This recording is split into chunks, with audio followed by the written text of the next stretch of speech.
Bueno, la clase anterior hemos quedado en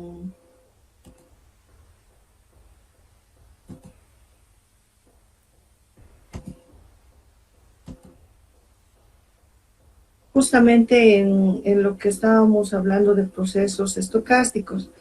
Entonces, vamos a continuar. Habíamos dejado justamente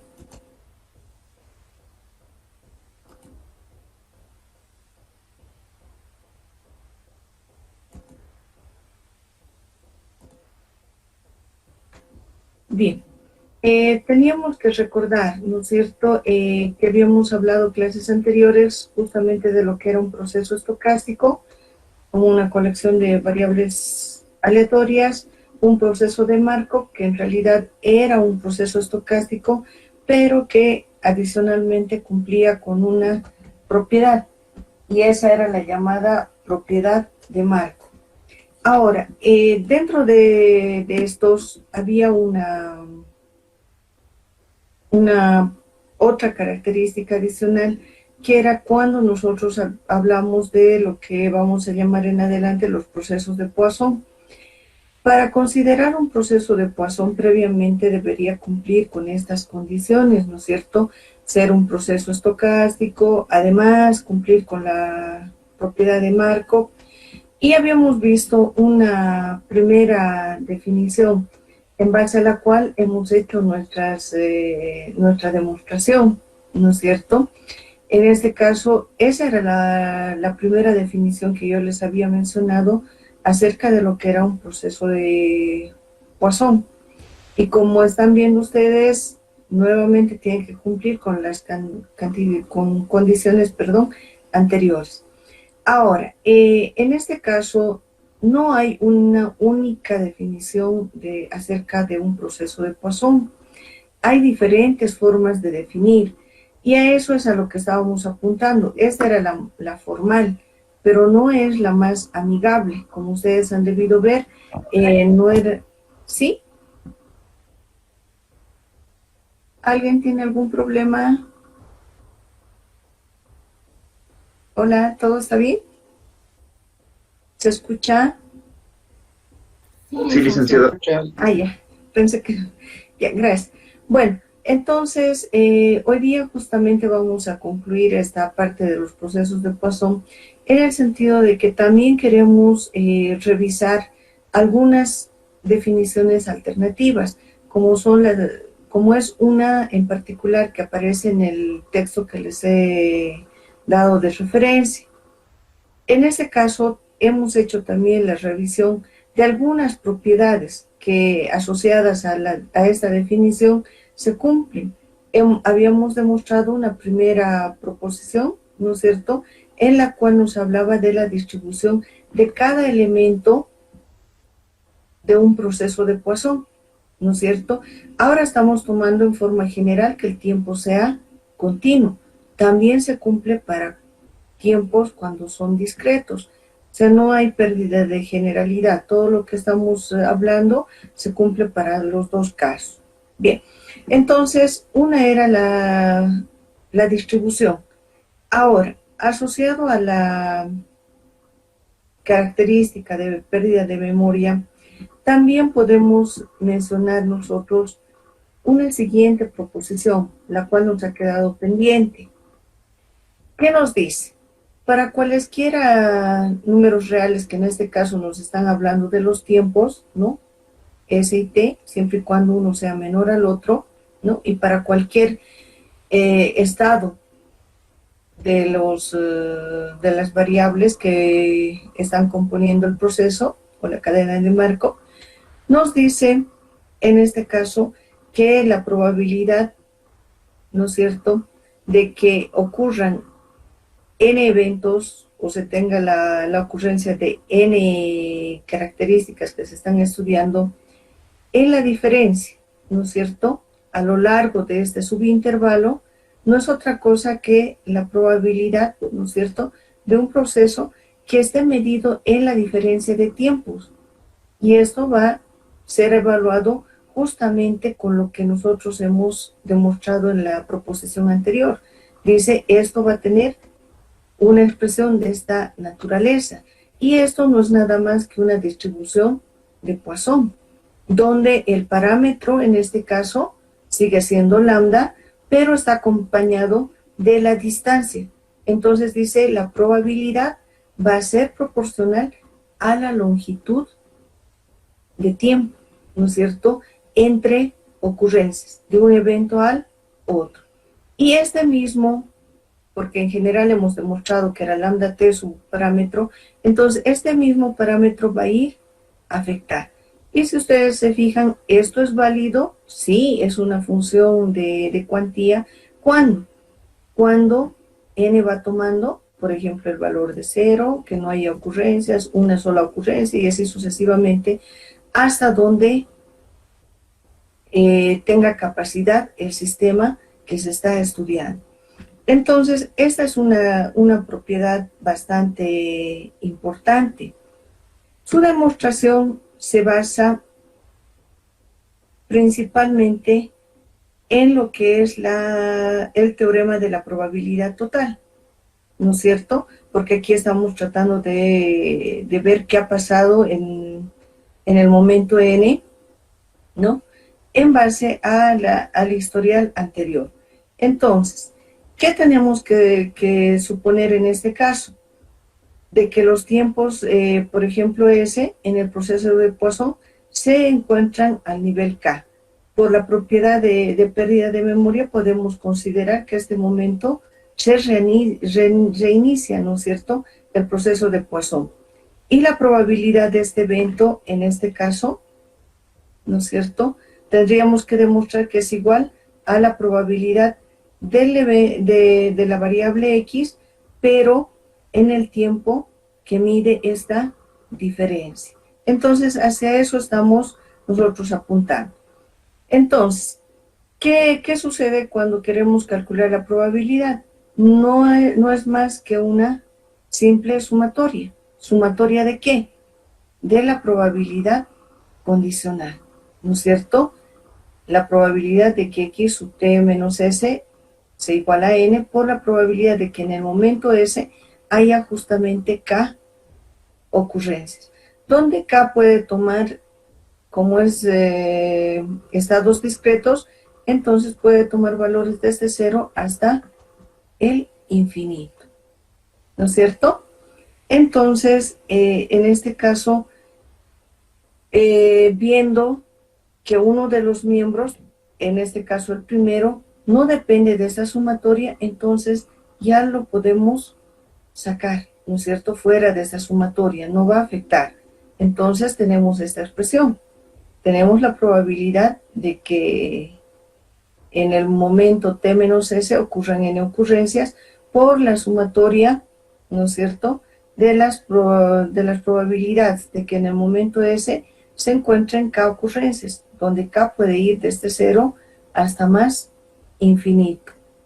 Entonces, en ese caso, ¿qué nosotros sabemos? Como hemos demostrado en el teorema, en la proposición anterior, que esta variable, ¿no es cierto?, cada componente del proceso se distribuye de forma Poisson, nosotros sabemos que la suma de probabilidades a lo largo de todo su recorrido, todo esto, ¿no es cierto?, va a ser igual a la unidad.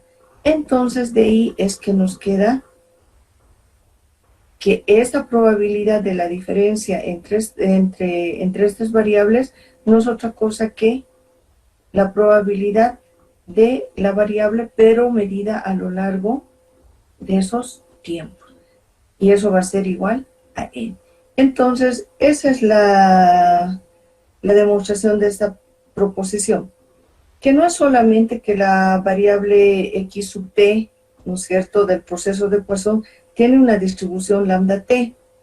Esta otra va a tener una distribución lambda s, ¿no es cierto? Entonces, ¿de qué nos está hablando? Esta diferencia en realidad nos habla de los incrementos y cómo se va a distribuir esta diferencia de incrementos, ¿no es cierto? Si nosotros recordemos propiedades que han visto en probabilidades, nosotros sabemos de que la suma, diferencia de variables, también va a ser una variable aleatoria. Entonces, aquí lo que nosotros estamos queriendo ver es cómo se distribuye esta diferencia de variables. Y según esto nos dice que también se va a distribuir de forma Poisson, pero donde el parámetro de la nueva distribución Poisson va a ser la diferencia de tiempos, o sea, la longitud entre los que va a suceder, ¿no es cierto?, o que se observa, ¿no?, para que ocurran n eventos. Entonces, en realidad lo que hemos demostrado implícitamente en esta proposición es que la diferencia de variables también es una nueva variable aleatoria, pero con la consideración de que cada uno de estos, ¿no es cierto?, este y este se distribuyen de forma Poisson, la diferencia de distribución de variables distribuidas Poisson también me va a dar otra Poisson, donde su parámetro va a depender de la diferencia de los tiempos en los cuales se está realizando la observación. Bien, entonces, aquí estamos solamente suponiendo que ese es más pequeño de t, entonces jamás vamos a tener aquí un tiempo negativo. ¿Podemos tener tiempo cero? Sí, cuando coinciden, y eso se puede dar. Tendríamos la observación transcurrido cero de tiempo, ¿no es cierto? 0 minutos, 0 segundos, 0 horas, etc. 0 días. El inicio nos estaría marcando en el caso de empate, ¿no?, entre los dos tiempos. Pero generalmente tenemos que ese siempre va a ser un tiempo mayor a t. Bien, además de todo esto, también se puede inferir la pérdida de memoria, ¿no es cierto?, que en este caso se deriva justamente de las propiedades de este proceso de Poisson, incluida la propiedad de Markov. Bien, ahora, para ir ya dándonos paso para la siguiente demostración, la siguiente definición alternativa del proceso de Poisson, nosotros también vamos a revisar una tercera proposición, la cual nos habla de las condiciones que debería satisfacer, ¿no? El momento que nos dicen que se tiene un proceso de Poisson, que nosotros sabemos que es un proceso estocástico que cumple con la propiedad markoviana y además cumple, ¿no es cierto?, con la primera definición, entonces dice automáticamente yo puedo asegurar de que este proceso va a cumplir con esas propiedades, que en algunos casos también lo llaman axiomas. Bien, el primero, ¿qué nos dice? Si sabemos que es un proceso de Poisson, entonces podemos asegurar que es un proceso de Markov, porque está cumpliendo la propiedad markoviana. Segundo, que tiene incrementos independientes. En este caso, al decir incrementos independientes, nos está explicando de que aquí va a jalar, si vale el término, la gran propiedad de pérdida de memoria. Lo que pasa en el futuro solo depende del presente. No interesa que haya pasado antes, ¿no es cierto? La independencia nos está mostrando. Ahora, tercero, dice, tiene incrementos estacionarios, lo que acabamos de demostrar, ¿no es cierto?, que a raíz de que todos estos elementos del proceso de Poisson se distribuyen de forma Poisson, la diferencia de elementos donde nosotros querramos observar también va a tener la misma distribución Poisson. Lo único que va a cambiar, ¿no es cierto?, es la longitud o el ancho, podríamos decir el largo del intervalo de observación. Entonces, estacionario en el sentido de que sigue teniendo el mismo tipo de distribución. Entonces, estos términos a nosotros nos interesan. La independencia, la estacionariedad, ¿no es cierto? Y finalmente, dice, para cualquier par de valores, S y T, ¿no?, y enteros I mayor a J, ¿no? La probabilidad de transición. Y nosotros ya, cuando hemos visto en la primera clase que he empezado a hablar de procesos de estocásticos, nosotros ya hemos hecho mención de estas probabilidades de transición, que no es otra cosa que las probabilidades condicionales, ¿no es cierto?, de pasar de un estado hacia otro. Por ejemplo, aquí, ¿qué estamos diciendo? ¿Cuál es la probabilidad de que habiendo estado en el estado I, podamos pasar al estado J? Entonces nos dice que en este caso, ¿cómo vamos a medir esta probabilidad? Justamente a partir de la distribución de Poisson, donde el parámetro vamos a seguir jalando, ¿no es cierto?, el parámetro que teníamos de cada uno de los elementos. ¿Y quién va a ir variando? Es el cambio de estado a estado. En este caso, no habría ningún problema porque aquí vamos a tener siempre valores positivos, ¿no? Entonces, esa es la tercera proposición, donde en este caso lo único nuevo y novedoso es esta condición, la condición D. Ahora, para nosotros lo único que está haciendo es establecer las probabilidades de transición que son también estacionarias en el tiempo, es decir, no van a depender en ningún momento del anterior, en este caso del parámetro S. Si nosotros nos fijamos, solamente van a depender del instante T, ¿no es cierto? Entonces, en base a eso, nosotros podemos escribir de la siguiente forma estas probabilidades de transición. En este caso, ya no utilizando las mayúsculas, podemos utilizar de esta forma, o también en algunos casos, en algunos textos, la P lo reemplazan por pi.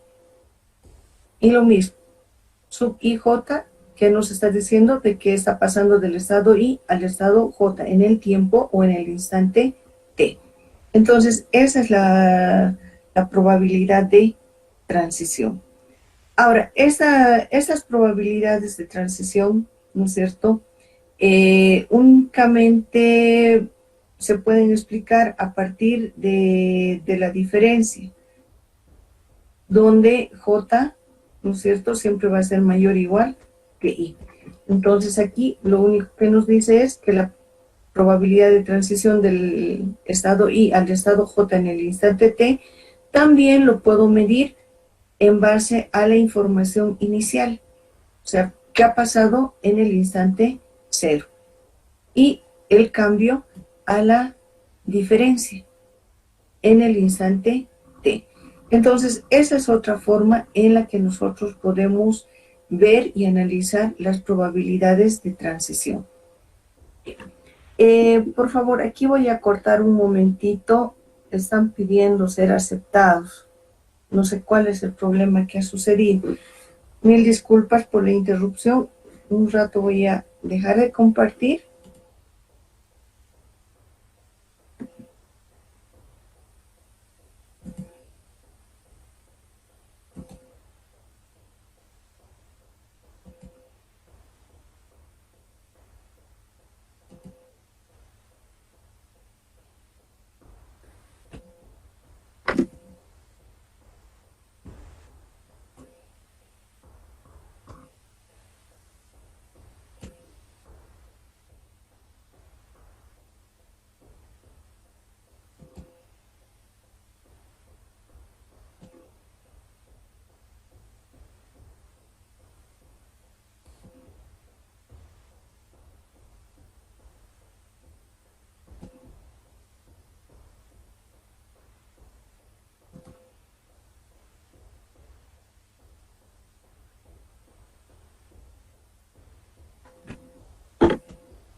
Esos son todos, creo, ¿no?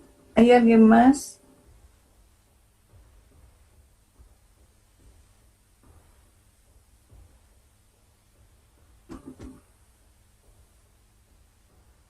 Creo que ya nadie más.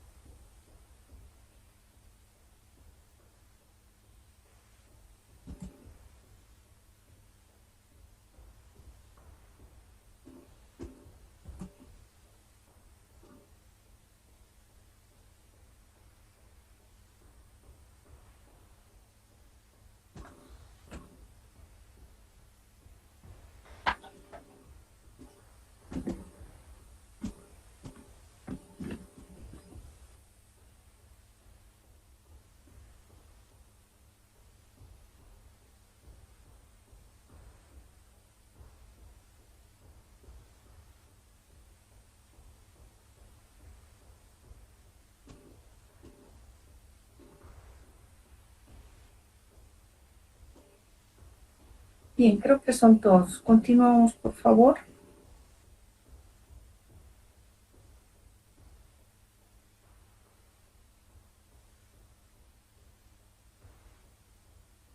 Ya no voy a cortar, voy a continuar nomás.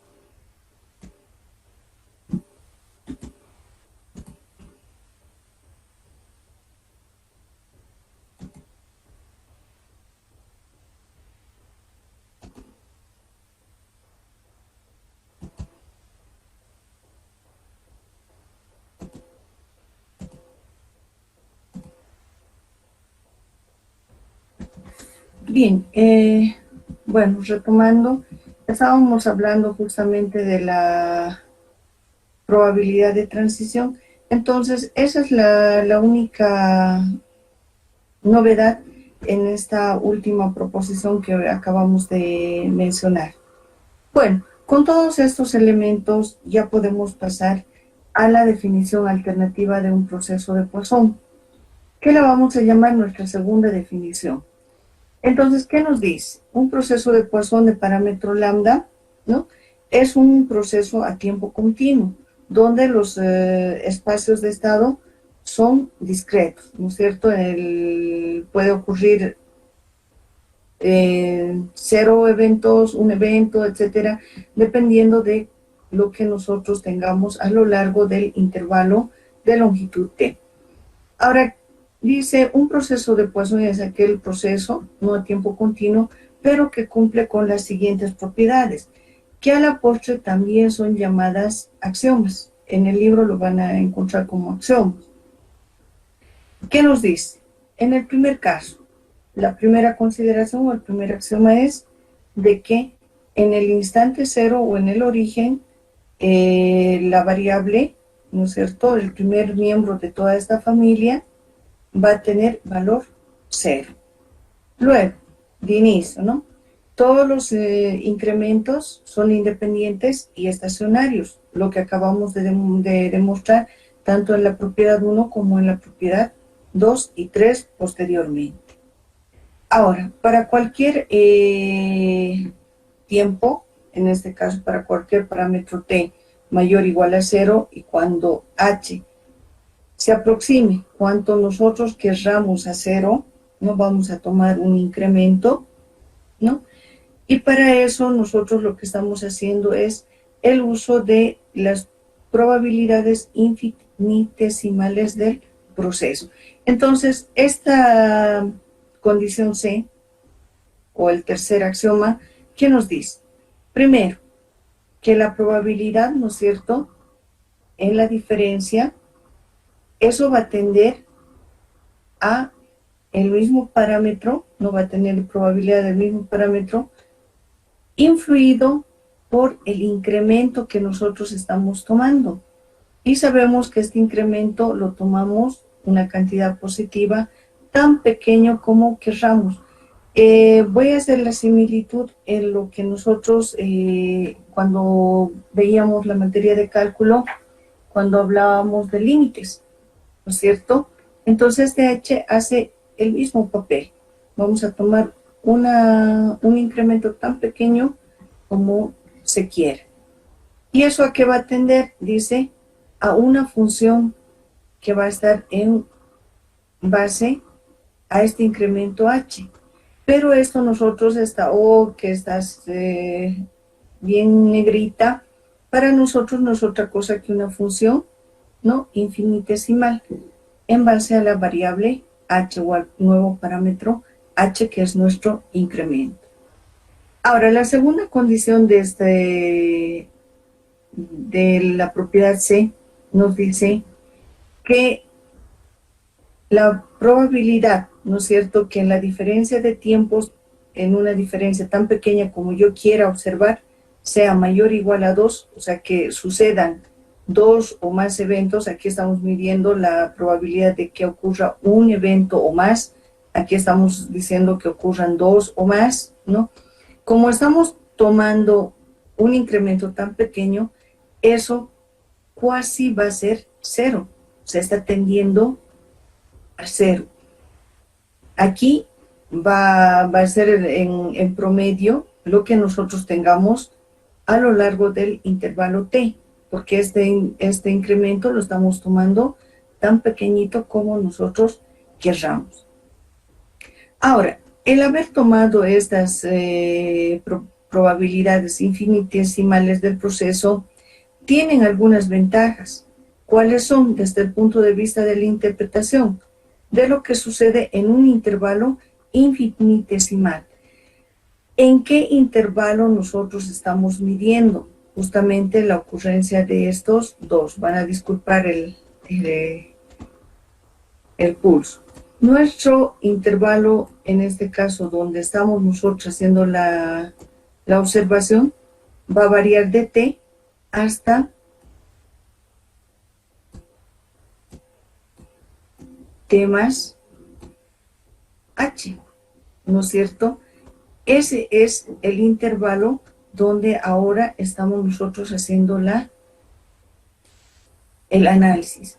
Entonces dice aquí que suceda una única vez, pero ¿dónde? A lo largo de este intervalo. Que sucedan 2 o más. O sea, si estamos tomando tan pequeñito este intervalo, es casi en t nomás que estamos observando. Por eso es que esta probabilidad va a tender a 0, ¿no? Entonces, el proceso, además, ¿no es cierto? Nosotros aquí habíamos dicho de que cuando es 0, inicia en 0. Y el tercer postulado, que la probabilidad, ¿no es cierto?, de que pase el estado 1 al final del intervalo es tan pequeño como nosotros querramos tomar, dependiendo del incremento h. Ahora, también podemos nosotros medir utilizando la probabilidad del complemento de que suceda menos de 1. Si va a suceder menos de 1, que es lo contrario de esto, sería 1 menos toda esta probabilidad, ¿no es cierto? Entonces, en este caso, el intervalo de cualquier longitud infinitesimal, ¿no es cierto?, dependiendo del h que estemos tomando, solo puede ocurrir dos situaciones.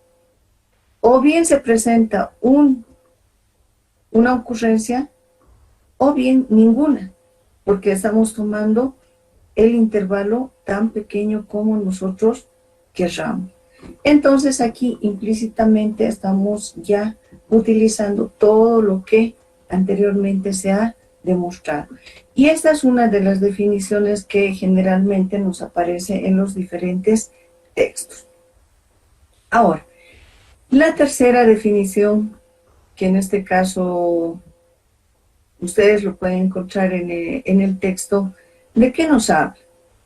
Esta definición nos dice que también vamos a llamar proceso de Poisson de parámetro lambda mayor a 0, ¿no?, cuando el tiempo sea continuo, con espacios discretos, ¿no?, con trayectorias no decrecientes. Ya hemos visto también con ustedes qué son las trayectorias, si cumple las siguientes propiedades. Nuevamente,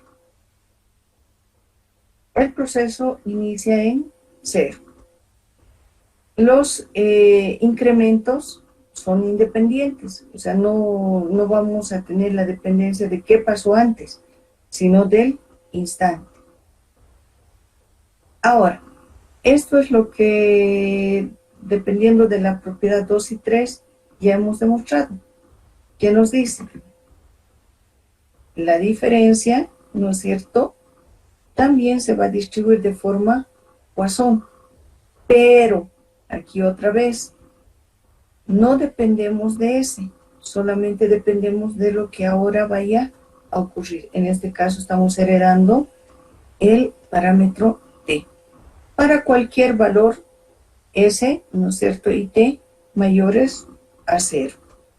Esta es posiblemente la definición del proceso de Poisson que con más frecuencia se puede encontrar en los libros de referencia, ¿no? A partir de esto, inmediatamente sabemos de que la variable xt, x de t o x sub t, ¿no es cierto?, cada elemento de este proceso se distribuye de forma Poisson, donde el parámetro va a ser lambda t, dependiendo de en qué instante, hasta qué instante nosotros estemos realizando la observación. Ahora, la independencia de los incrementos es explícita. Aquí tenemos independencia y estacionariedad que hemos visto anteriormente, ¿no es cierto? Ahora, ¿qué más podemos decir? Y ustedes me pueden decir, no, tantas definiciones, entonces, ¿cuál vamos a hacer uso? La que se acomode al instante en el que estamos haciendo el estudio. ¿Por qué? Porque ahí la gran propiedad, ¿no es cierto?, que también es demostrable, de decir de que las tres definiciones que anteriormente les he mostrado son equivalentes. La definición 1 es equivalente a la 2 es a la 3 es a la 1, y viceversa. Entonces no tenemos dónde perdernos. Depende del contexto y del enfoque que nosotros tengamos, podemos aplicar cualquiera de estas definiciones. Y como ustedes están viendo, se basa principalmente en esos supuestos, ¿no es cierto?, de independencia, estacionariedad, ¿no es cierto?, y en algunos casos hasta podemos utilizar las funciones infinitesimales. ¿Qué es lo que ustedes también tienen, si se han fijado, en el documento que les dejó la licenciada Flores? Ahí hacemos uso de varias funciones infinitesimales. Ahora, podemos llamarle, aquí por si acaso, aquí voy a hacer uso en la parte blanquita, ¿no? Yo estoy tomando, ¿no es cierto?, por el contexto que estoy utilizando, el incremento en h. En sus formularios, en el documento que les he dejado, le está llamando lambda t. O sea, no hay ningún problema, no hay pérdida de generalidad. El incremento lo estamos tomando sobre el instante t. Entonces podemos sumarle h o podemos sumarle delta de t. No hay ningún problema. Entonces, ustedes siéntanse cómodos, no estamos haciendo definiciones paralelas. Simplemente les he dado una muestra de cómo nosotros podemos enfocar un proceso de Poisson. Ahora, es mucho el interés en este proceso de Poisson debido a las características que estamos estudiando, primero. Segundo, de que en realidad lo que he tenido que hacer es un resumen a grosso modo de todo lo que les puedo contar de procesos estocásticos. Es todo un área dentro de la estadística el estudiar estos procesos. Entonces, solamente se ha extraído lo mínimo, lo que nos va a servir en adelante para que podamos aplicarlo. Ya que hemos hecho las demostraciones, entonces ahora solamente nos faltaría aplicar. Bien, ahora, ¿qué más les puedo contar de este proceso de Poisson que es tan interesante para nosotros? ¿No? Que lo que hemos ido estudiando en realidad se llama un proceso de Poisson homogéneo. Vamos a ver que también existen los no homogéneos, porque no todo lo que estudiamos se va a comportar de manera homogénea. Hay otras características, ¿no?, que nosotros estudiamos que no cumplen con las anteriores condiciones. Entonces, en el caso de un proceso no homogéneo, ustedes van a ver en pantalla que tiene muchas de las características de la última definición, sobre todo. Tenemos el proceso de Poisson, que lo vamos a llamar no homogéneo, ¿no?, siempre y cuando sea un proceso estocástico a tiempo continuo con espacio de estados discreto, ¿no es cierto?, con parámetro, ¿no?, una función positiva y localmente integrable. Vale decir, al decir localmente integrable, no en todos lados es integrable. Y este es el parámetro del cual depende, lambda de t. Y cumple las siguientes propiedades. Que al inicio, ¿no es cierto?, la primera variable va a valer 0, los incrementos son independientes, para cualquier instante t, tomando un incremento, ¿no?, vamos a tener las probabilidades en función a los incrementos, ¿no es cierto?, que nosotros estemos considerando. Revisando la definición anterior, ¿no es cierto?, aquí casi podríamos decir que es lo mismo, solo que el punto en el cual difiere es justamente esta condición de integrabilidad. Nosotros en el anterior no hemos supuesto que es en todo el espacio integrable, pero aquí nos dice si es solo localmente, que es a veces lo que sucede con muchos fenómenos que tratamos de explicar. Entonces al proceso de Poisson se le da este adjetivo de no homogéneo y está cumpliendo con casi todas las condiciones anteriores, la última definición que nosotros hemos comentado. Ahora, en este caso, la hipótesis de incrementos estacionarios ya no aparece, ¿no? Esa es la otra condición.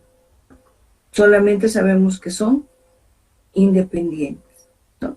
Entonces, eso es consecuencia de la variación del parámetro, ¿no?, con la que nosotros estamos observando.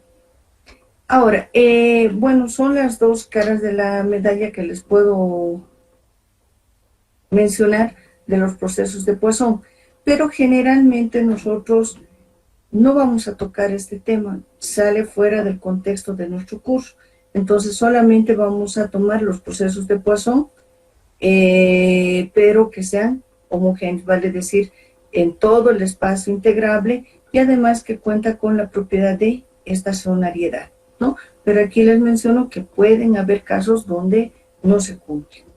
Bien, ahora, respecto del proceso de Poisson, que estamos inmiscuidos mucho en la aplicación que le vamos a dar, una de las grandes características, ¿no es cierto?, cuando nosotros tenemos el proceso de Poisson, ¿no?, y ustedes me dirán por qué nos está mostrando eso en la pantalla, es el cambio de notación.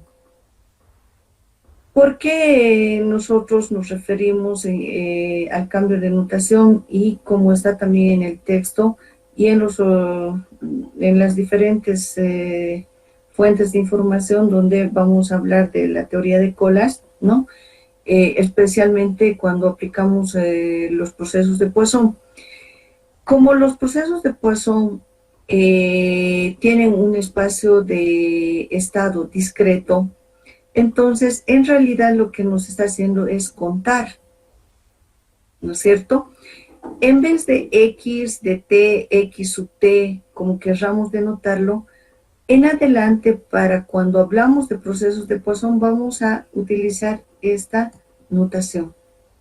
Cuando digamos que es un proceso de Poisson, entonces generalmente vamos a denotarlo utilizando una letra n debido al conteo de t, donde este espacio paramétrico, el espacio de tiempos, para ser llamado proceso de Poisson, eso tiene que ser continuo, ¿no es cierto? Entonces está cumpliendo con esa condición. Pero el espacio de estados es discreto. Vale decir, sus estados van a variar de 0, 1, 2, 3, sucesivamente, ¿no?, hasta donde aguante el sistema. Esa es la primera observación o característica que nosotros en el proceso de Poisson vamos a tener el cuidado de utilizar esta notación.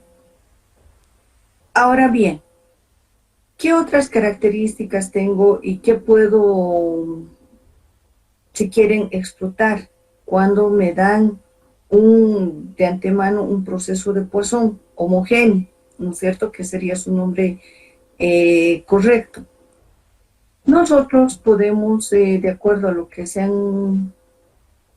explicado, ¿no?, como este proceso, cada uno de los elementos se distribuye de forma Poisson con parámetro lambda t, hemos visto de que la esperanza en realidad es igual al parámetro lambda t. ¿Por qué? Porque sigue una distribución Poisson. Entonces el parámetro es igual a la esperanza de cada uno de estos elementos de esta familia. Segundo, que la gran característica es de que la varianza va a ser igual a la esperanza. Tercero, como son variables aleatorias, nosotros sabemos que hay muchos indicadores, sobre todo cuando nosotros estamos comparando qué pasa en general, ¿no?, con la variable X, con la variable Y, qué relación tienen. Entonces, en ese momento, nosotros utilizamos uno de los grandes estadísticos, que es justamente la covarianza. Y la covarianza me dice, entre dos variables aleatorias o elementos de este proceso de Poisson, no es nada más que el parámetro lambda multiplicado por el mínimo, ya sea el instante S o el instante T. De estos dos, ¿cuál es el más pequeñito? Ese va a ir a multiplicar. ¿Bien? Entonces, ahí nosotros tenemos los principales estadísticos. Ahora, no solamente en una variable aleatoria cuando tratamos de explicar, me interesa el centro, me interesa la variabilidad, como son estos dos elementos. También me puede interesar la simetría, la kurtosis, que son medidas descriptivas que nos ayudan a describir una variable aleatoria. Y en este caso, uno de esos elementos que me va a ayudar, si es que llevo más allí mi estudio, es justamente la función generatriz de momentos, la cual me ayuda a generar todos los momentos centrales, ¿no es cierto?, de orden erésimo, donde puede ser de primer orden, de segundo, de tercero, de cuarto, de quinto, sucesivamente. Principalmente, cuando nosotros estamos estudiando o describiendo una variable, el comportamiento, estas básicamente tendrían que ser nuestras medidas. El indicar el centro, mediante el valor esperado. La raíz de la varianza nos habla de la desviación estándar, y eso nos habla de la variabilidad que puede existir al interior. La covarianza nos mide la relación, ¿no es cierto?, el grado de relación existente entre dos o más variables aleatorias, en este caso mínimamente dos. De dos en dos vamos a ir midiendo. Ahora, si quiero hablar de la asimetría, de la kurtosis, bueno, puedo generar momentos a partir de la llamada función generatriz de momentos, que es uno de los elementos que me ayuda mucho. ¿Por qué? Esta es la expresión asociada a una distribución Poisson, ¿no es cierto? Y a partir de esta, como sabemos que existe, al derivar nos puede dar información acerca de todos los momentos que nosotros deseemos. Por ejemplo, al derivar respecto de t y evaluar en t igual a 0, ¿qué nos va a dar? Justamente el valor esperado. Ese es mi primer momento. Ahora, si derivo por segunda vez, evalúo en t y resto este valor elevado al cuadrado, me va a dar la varianza. ¿Sí? Si obtengo la tercera derivada evaluada en t igual a 0, va a ser uno de los componentes justamente de la covariante. Y así sucesivamente. Si hallo el cuarto momento, me va a dar información acerca de la kurtosis. Entonces, sobre quién está recayendo muchas de estas tareas es justamente sobre la función generatriz de momentos. Y en una clase inicial con ustedes, yo les había pedido, ¿no es cierto?, justamente hallar la función generatriz de momentos para cuando nosotros tenemos una variable distribuida de forma Poisson, una variable discreta. Y nosotros vamos a llegar a esta igualdad, ¿no es cierto?, justamente con el resultado de ese ejercicio. Por eso, a propósito, les di para que ustedes puedan realizar ese ejercicio. Veámoslo. Como alguien ese día me preguntó de dónde saco, entonces vamos a recordar un poquito de prueba. Vamos a decir, si una variable aleatoria X se distribuye de forma Poisson con parámetro lambda mayor a 0, nosotros sabemos que lambda es el promedio de ocurrencias a lo largo del intervalo. Aquí estamos diciendo que tiene una longitud 1, una hora, un minuto, un día, un mes, un año, un metro cuadrado, un centímetro cúbico, lo que nosotros querramos observar. Entonces queremos hallar la función generatriz de momentos o la función generadora de momentos. Bien, para ello lo único que hacemos es recordar un poquito la definición. Nosotros solíamos anotar, ¿no es cierto?, si X era mi variable aleatoria discreta, ¿no es cierto? Sabemos que puede tomar valores de 0, 1, 2, 3, sucesivamente hasta el infinito. Entonces, la función generadora de momentos de la variable aleatoria X, que depende del parámetro t, va a ser igual a ¿qué? A simplemente el valor esperado. ¿De quién? De e elevado a t veces la variable aleatoria. Ahora aquí, como es un valor esperado, nosotros por definición de valor esperado y sabiendo que la variable aleatoria es discreta, ¿sí? Entonces, ¿qué va a suceder? Que por definición nosotros tendríamos que sumar sobre todo el recorrido de la variable X, ¿no es cierto?, este valor del cual estamos hallando el valor esperado, multiplicado por la función de cuantía. Y esta función de cuantía, ¿de dónde vamos a sacar? De este supuesto, que se distribuye de forma Poisson. Entonces, lo único que debemos hacer es reemplazar la función de cuantía para una distribución Poisson. Bien, entonces ahí habíamos quedado. Bueno, esta sigue siendo casi como una constante que va a ir acompañando, multiplicando a esta función de cuantía.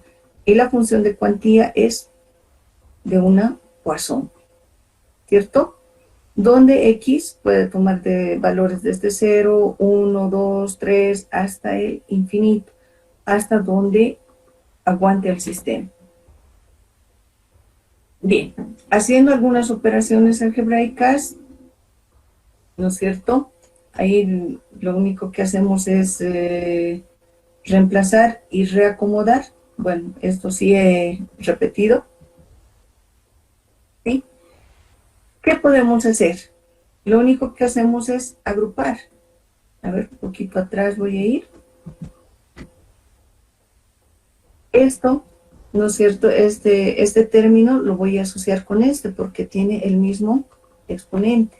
Entonces de ahí logro que una de las C se me vaya afuera como una constante porque está multiplicando. Y lambda lo asocio con e a la t elevado a x sobre x factorial. Y x va de 0 hasta el infinito. Bien. Ahora, aquí nosotros utilizamos un resultado conocido, ¿no es cierto? Esta es una sumatoria que en realidad necesitamos ver si converge o no converge. Ahora decimos que esta sumatoria converge o esta serie converge siempre y cuando el término de arriba, ¿no es cierto?, sea mayor a cero. Y nosotros, por los antecedentes, sabemos que cero, para cualquier valor de t, sea este positivo, negativo, incluso cero, y lambda, como es el parámetro de la distribución Poisson, que también siempre es una cantidad positiva, entonces sabemos que este término es positivo. Por tanto, esta serie converge. ¿Y hacia dónde converge? A e elevado a la expresión a la que estoy desarrollando. Entonces, elevado a lambda e a la t. Y de ahí es que, haciendo nuevamente uso de las propiedades de reales, yo llego a esta expresión. Y esto, si ustedes se fijan, es una de las características que nosotros hemos mencionado hace un momento. Pero ya dependiendo de los elementos del proceso de Poisson, que también lo puedo llamar proceso de conteo, proceso discreto, que son los nombres, ¿no?, con los cuales se conoce al proceso de Poisson, que implícitamente está cumpliendo con todos los axiomas que se han mencionado. Entonces, esta era la expresión, ¿no es cierto?, que nosotros hemos utilizado en el caso de una variable donde la longitud del tiempo sea 1. Y en este caso llegamos a esta expresión. Entonces, con eso, ustedes ya no van a dudar. Un poquito hacia atrás, mil disculpas. Tenemos acá, porque dice del elemento del proceso de Poisson, ¿no es cierto? Y este elemento se distribuye de forma Poisson con parámetro lambda t. Entonces, por eso es que va este parámetro acá afuera, y el nuevo parámetro que estamos tomando, que no va a tener ninguna restricción, va a ser cualquier real en general, va a ir acompañando al exponente de dentro. Entonces, en base a este resultado que acabamos de ver con un caso particular, ya nosotros podemos generar cualquier medida descriptiva asociado a un proceso de Poisson. Entonces ahí está lo que hemos rayado y nuestros resultados.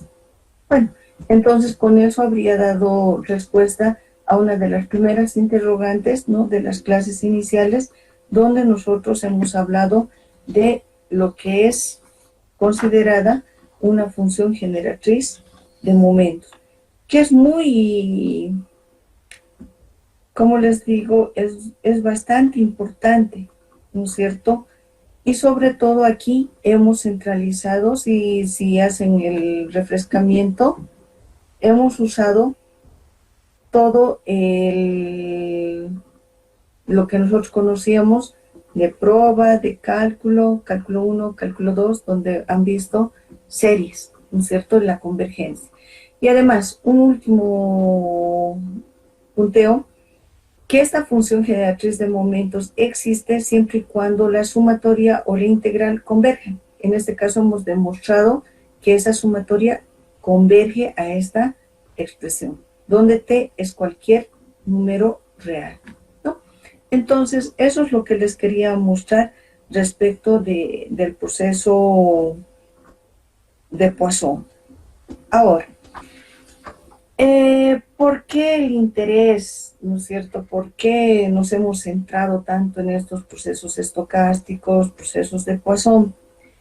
Porque en muchos de los modelos, ¿no es cierto?, nosotros podemos utilizar esos procesos de Poisson para poder en adelante hablar de los modelos de colas. Pero para hablar de los modelos de cola, nosotros vamos a iniciar justamente tomando uno de los modelos más simples, donde nosotros tenemos un ingreso y una salida.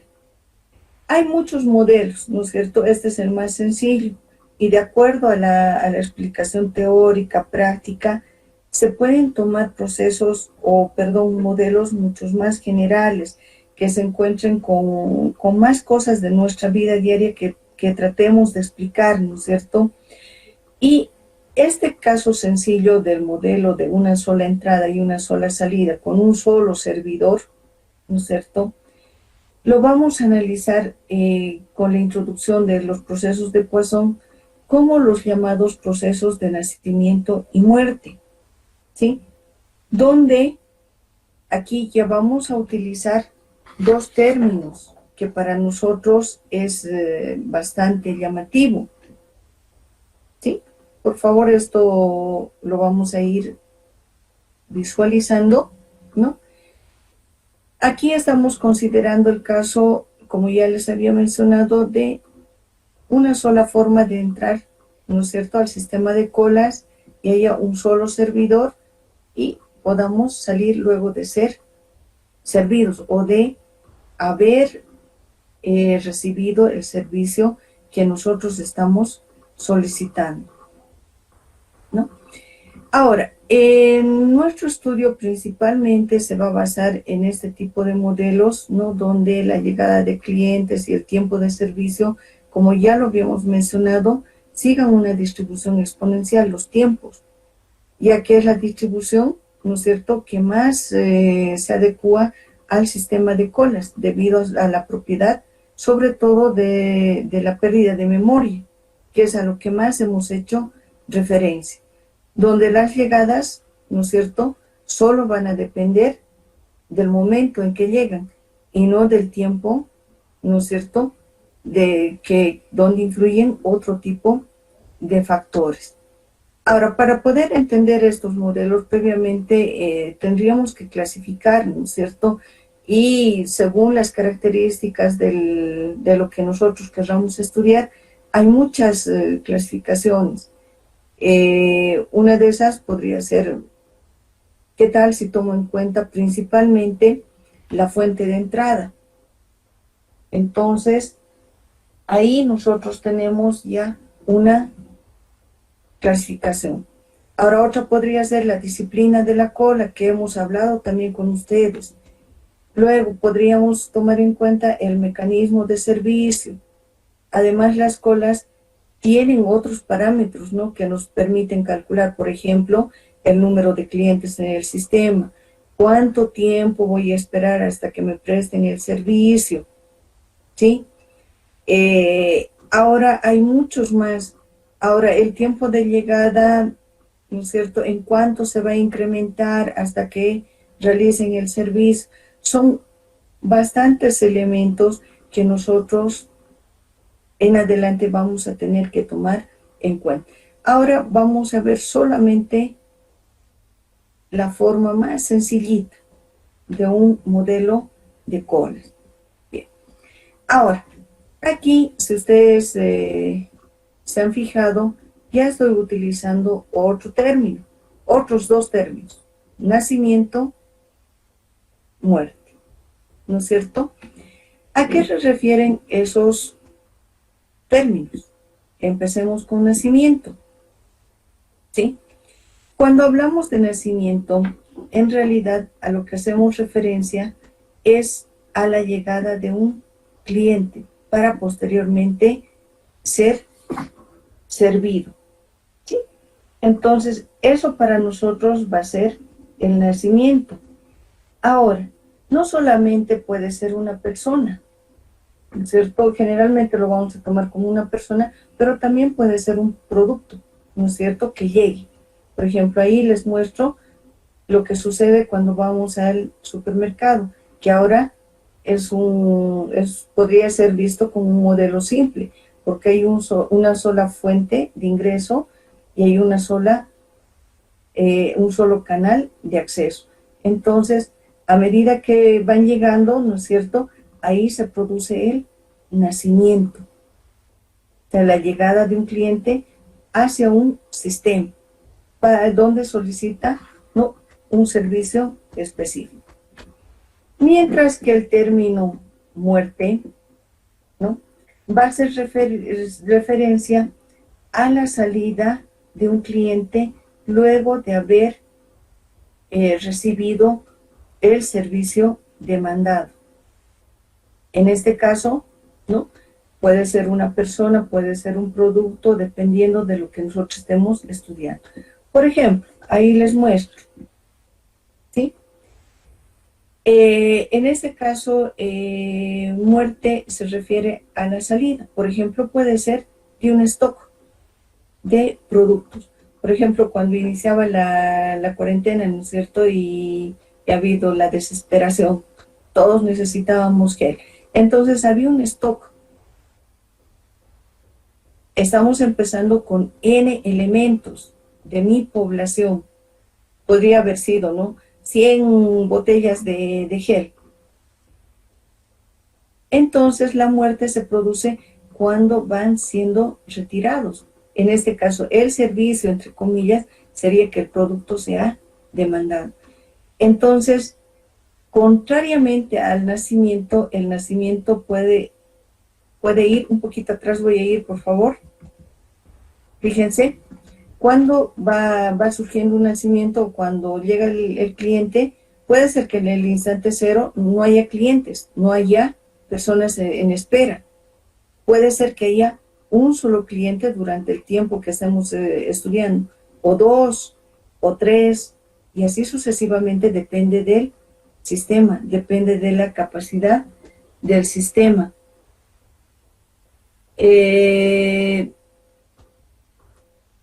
Entonces, el conteo, por eso el proceso era de conteo, va a ir de 0 en adelante, 0, 1, 2, 3, 4, 5, sucesivamente. En cambio, cuando vamos hablando de muerte, vamos descontando. Empezamos en N, si este elemento va a salir, ¿no es cierto?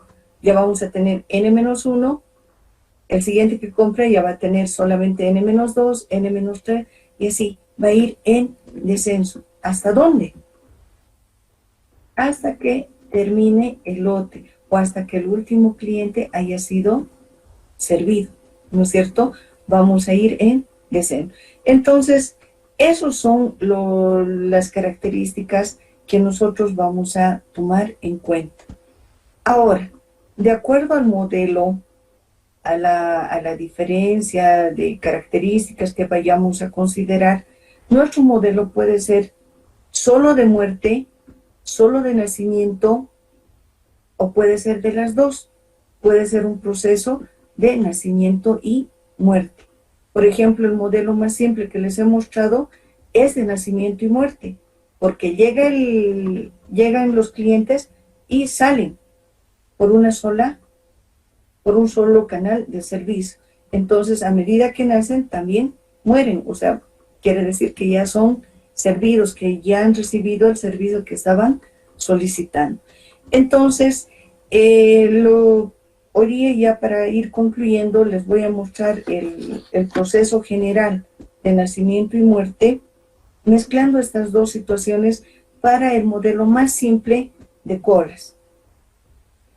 ¿A qué vamos a llamar un proceso general de nacimiento y muerte? Justamente a un proceso de punto discreto o de conteo, pero con tiempo continuo, ¿no es cierto? Esto y esto. Ahora, se dice que este proceso que ya sabemos que es de Poisson, previamente es de Markov, previamente es un proceso estocástico, ¿no es cierto? Se va a llamar un proceso de nacimiento y muerte solamente si cumple los siguientes axiomas. ¿Cuáles son esos axiomas? Los vamos a heredar de las últimas definiciones, la mezcla de definiciones que hemos mencionado el día de hoy. Primer axioma, ¿qué me dice? Que la probabilidad, ¿no es cierto?, de que ocurra un nacimiento, ¿no es cierto?, sabiendo que antes ocurrió N, en este lapso, ¿no es cierto?, en este incremento estamos diciendo, eso va a depender del promedio de nacimientos más la función infinitesimal. Segundo, ahora de que a lo largo en la diferencia de estos eventos, de estos procesos, ¿no es cierto?, de estos elementos del proceso, se tenga una muerte, ¿no es cierto?, sabiendo que se tuvieron N anteriormente, va a depender del promedio de servicio, más una función infinitesimal. Tercero, de que no se produzca ni muerte ni nacimiento. Va a ser todo lo contrario, ¿no es cierto?, de los dos anteriores. Vamos a ir por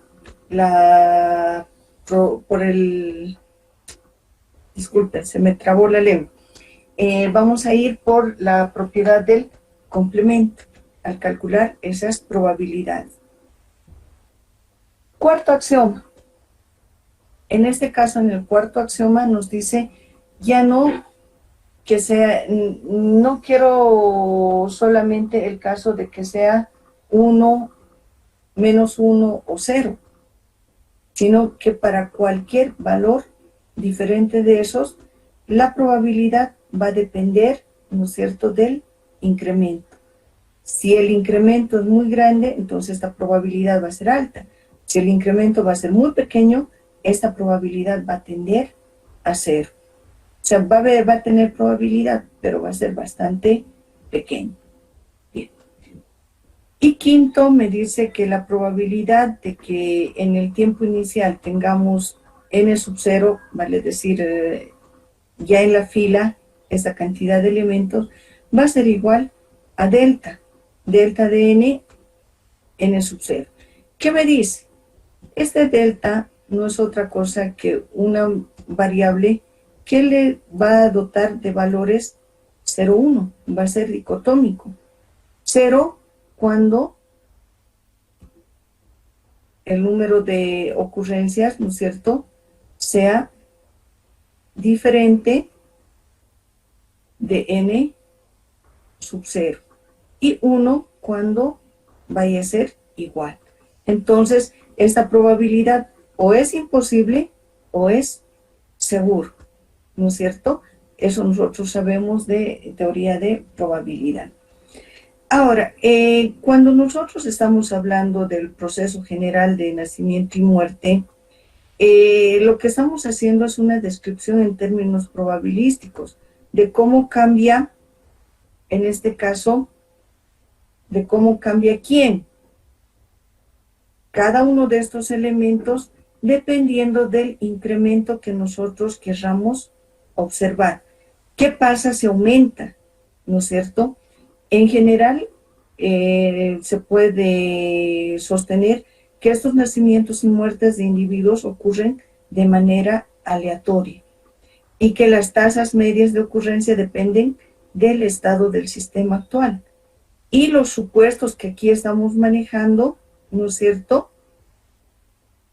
van a ser válidos porque estamos hablando de axiomas.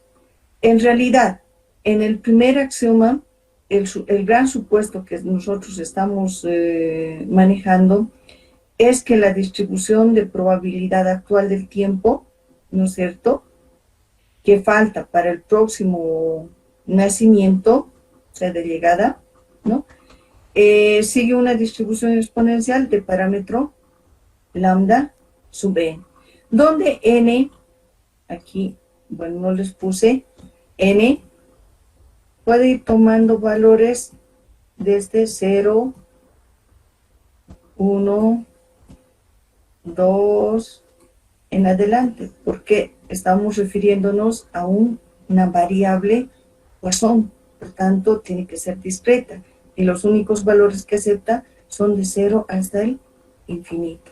Entonces, dependiendo qué pasa para el primer evento, qué pasa para el segundo, para el tercero, cuarto estado, entonces dependiendo de todo eso. Y enseguida lo vamos a ver en un gráfico.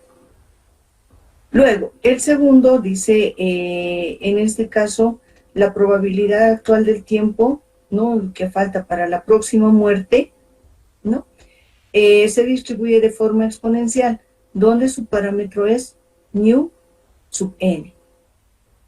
más una función infinitesimal que depende del incremento que nosotros estemos considerando. Luego, en los siguientes supuestos, ¿no es cierto?, la variable aleatoria del primer y segundo supuesto, ¿no es cierto?, aquí nos muestra que son mutuamente independientes. ¿Y qué es lo que pasa? De que un nacimiento, ¿no es cierto?, no ocurra ni nacimiento ni muerte. Va a depender solamente del incremento. Aquí nos están dando a entender que el incremento es sumamente importante, los supuestos que nosotros estemos manejando, ¿no? ¿Cuál de las dos es más pequeña? Bueno, va a influir en menor proporción. ¿Y qué nosotros podemos decir? ¿De dónde nos vamos a imaginar? ¿Dónde están esos lambdas? ¿Dónde están esos mu? Lambda n, mu sub 1 o mu sub n, ¿no es cierto? En este caso depende. ¿Estos qué son? Para mí en adelante, estos son los estados. El estado 0, el estado 1, el estado 2, sucesivamente n más 1, hasta el infinito, depende del aguante del sistema. Ahora, ¿qué nos dice? Vamos a pasar, o sea, los tiempos interarriba, que hemos dicho, se distribuyen de forma exponencial, con parámetro lambda, lambda sub n. Entonces aquí vamos a tener el promedio al pasar del estado 0 al estado 1. El promedio al pasar del estado 1 al estado 2. Y así sucesivamente los lambdas n. Ahora, en el caso de ser servidos, ¿no es cierto? Si tenemos un cliente en espera y este es servido, entonces eso va a ocurrir con un promedio de mu sub 1, de pasar del tiempo del estado 1 al estado 0, del estado 2 al estado 1 y así sucesivamente. Entonces, nosotros tenemos esta generación. Pero, en este caso, por la simplicidad del enfoque del estudio, estos lambda n, en realidad, los vamos a tomar de manera constante, porque estamos tomando el supuesto de que son I y D, quiere decir que son idéntica e independientemente distribuidos. Entonces vamos a tener el mismo parámetro de atención, de cambio. Y en atención, que es mu sub n, no es otra cosa que una constante, también positiva. ¿No es cierto? Entonces, por la simplicidad del modelo, nosotros vamos a tomar que este promedio va a ser igual a este, igual a este, igual a este. Y estos otros promedios, toditos van a ser iguales, ¿no? Porque si no, tendríamos que ir estudiando la característica para cada uno de los cambios. ¿Sí? Ahora, hemos utilizado estos lambdas, mus, ¿qué significan para nosotros? En realidad, lambda sub n, que le estamos tomando ahora como una constante, va a ser la tasa de nacimiento. O sea, en promedio, ¿cuántos clientes van a llegar? Mu va a ser, perdón, aquí hay un error. El error está en mu, ¿no es cierto?